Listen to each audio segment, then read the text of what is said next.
चुकीची बातमी पेरण्यात आली आहे। भाजपच्या कार्यकर्त्यांना मारहाण अजिबात झाली नाही आहे। फक्त या लबाडांचा उद्योग उघडा पडला। गुजरातमध्ये भारतीय जनता पक्षाच्या नेत्याच्या तोंडी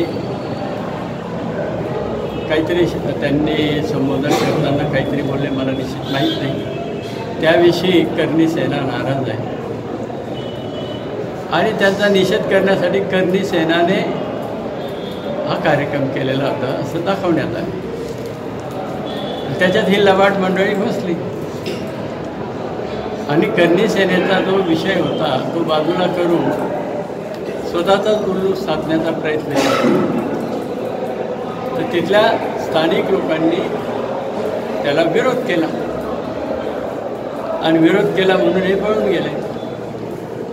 त्याच्यामुळे भाजप कार्यकर्त्याला मारहाण झाली।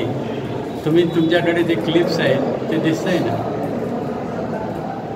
तसा काही प्रकार नाही। त्या मोदी साहेबांच्या विरोधात कितीही कोणी कोल्हेकुई केली तिकडे आम्ही काही लक्ष देत नाही, जनताही लक्ष देत नाही।